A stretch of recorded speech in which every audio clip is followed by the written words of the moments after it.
Good afternoon, and I would say welcome to today's Mid-America Christian Softball Preseason Press Conference, but due to the situations revolving around COVID, just going to do a sit-down interview here today with Coach Robert Wakefield, the head coach of the Mid-America Christian Softball team. Coach Wakefield, thanks for being with me today. Hey, thanks for having us. Just want to start off by talking about, obviously last season was a little disappointing with how it ended due to COVID. But despite that, you still put together your sixth winning season in the last 7 years, finishing the year 10-8. Um, can I ask, coming into this year, what sort of expectations do you have coming into the year? Well, it's kind of unknown. We haven't played since March, about 15th, and when you graduate 8 seniors, and which was very disappointing to them and everything, but it's kind of unknown. But we do have a good group of young ladies that are coming back, and then have some new additions and everything. So, we're expecting good things, and we just have to go out and get ready and try to do the best we can. I know being 7 weeks off for Christmas and the way the semester ended, it's almost like starting all over from the fall season. But we're doing the best we can with the way weather's been and everything. So, but like I said, we're hoping that 2021 will bring us good things. Even though you do have a really young team this year replacing those 8 seniors, you do bring back some pretty experienced players that I think will bring some good leadership to the team. First, it comes to mind bringing back your ace, Reagan Martin. She was a two-time NCCA All-American, and hopefully back completely 100% healthy. I know she had some injury problems last year, but also bring back some talent in the lineup with Olivia Roberts being an all-SAC first-teamer and the SAC Freshman of the Year. Faith Hollingsworth was a really strong bat for you last year as well, and Kylie Stubbs provided quite a bit of experience in your lineup last year as well. What can you tell me about the players you have coming back and what sort of leadership they'll have for this year's team? Well, on the infield, we're bringing back most of our infield and everything. We're bringing back Kylie at third, McKaylee Allen at shortstop, uh, and Olivia at first, and then Commenda Osborne, which has not been mentioned, but she is a big part of our team. She's probably going to have to catch both games this year and everything, especially early in the season, till we have a couple of freshmen behind her right now. But Commenda's going to have to be a big part of our team and everything. And a big addition, we brought in Coach Tim Wade, a new pitching coach, and he's been there every day to help the girls get associated with him, and the same thing. But like I said, we do have a good group, and of course Faith in right field, but we will have a new left fielder, a new center fielder, and new second baseman.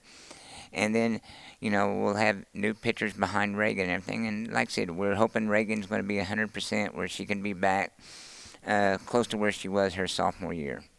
Yeah, and talking about the newcomers you've got coming in, a lot of fresh faces. I think you had something like 7 freshmen coming in.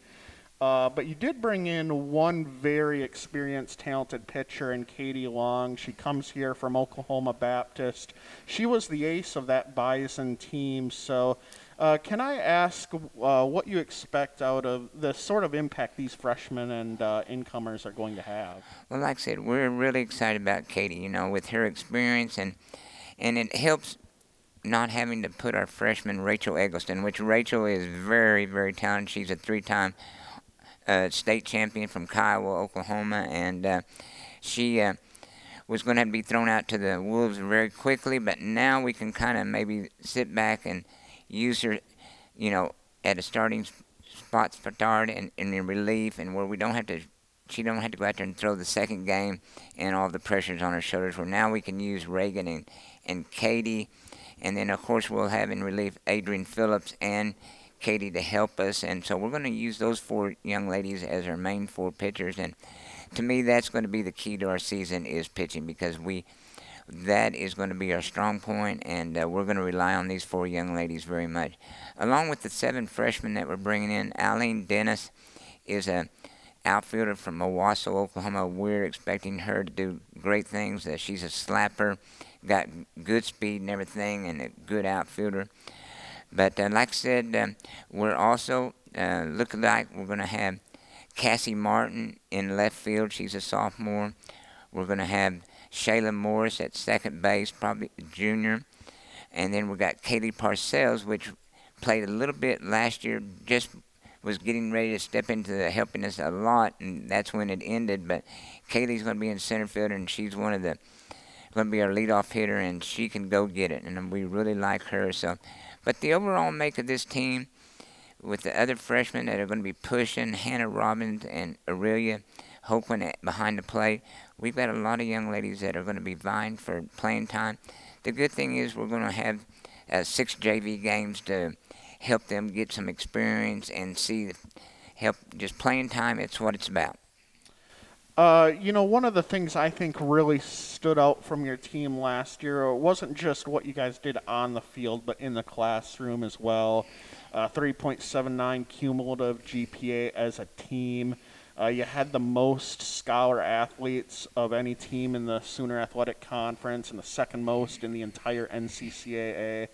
It really seems like this program puts academics first, and it's a really great thing to see. I just wanted to get your thoughts about how hard these girls work, both on the field and in the classroom.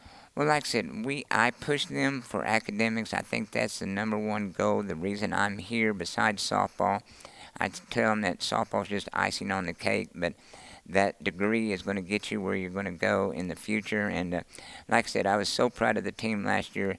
3.79 was only 100th of a point behind being number 1 in the nation as having the best team GPA in the nation and everything. But the seniors that graduated, I think 6 of them had straight A's, 4.0s, and like I said, we're going to miss them also on the field as well as in the classroom. But we stressed from day one that, hey, the classroom and the grades come first. And but like I said, we've been very fortunate that we've recruited great young ladies both on the field and in the classroom.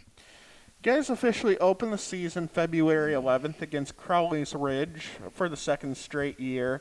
And something that's a little unorthodox this year is you get 12 straight home games, 6 straight home doubleheaders to open the year. And, we mentioned earlier about with how young this team is. I think it would be a good opportunity for them to at least build up some confidence before they start hitting the road in March. What can you tell me about this schedule and what it's going to present for your team? Well, like I said, we usually play most of our non-conference games before a conference starts. And even though OCU is in there a lot sooner than I would like for it to be, but that's just the way the schedule worked out. But like I said, it just worked out that we played some of these teams home one year and on the road the next year, and it just happened to be that they were all home this year, and it's probably going to work out great. But like I said, it just gives us where we don't have to leave class early and interrupt our routines that were set and everything, and that'll give us about 4, 5, 6 weeks to get going in the classroom as well as getting the season going. But like I said, it just worked out this year that we had 6 home games in a row, and like I said, we need to do very well with the non-conference, because when we get into conference with the preseason rankings just came out last week, and USAO is number 2 and OCU is number 4 in the nation, and so that's not going to be an easy going when we get into SAC conference. Coach, do you have any final thoughts before we leave here today? Well, it's going to be an interesting year because, like I said, I know that basketball, the soccer, the volleyball teams had all kinds of trouble with the COVID and everything. And like I said, we had trouble in the fall with shutting our team down.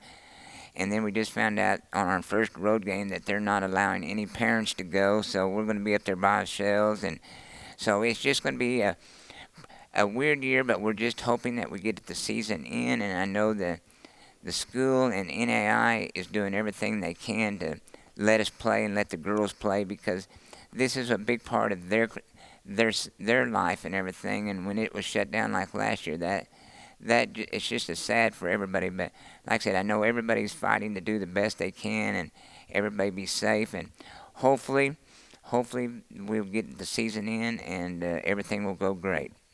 All right. Well, Coach, thank you for being with us here today. And, so if any of you are interested in coming out and seeing MACU softball, we are allowing fans to home games this season, but we do ask fans to take precautions like wearing a mask and getting a COVID screening before attending. So please come out, watch the Evangels play this season. And, Coach, again, thank you very much for being with Well, us thank today. you, Adam, for setting this up, and we really thank you for what all you do for us. I greatly appreciate it. Thank you very much. Thanks, Adam.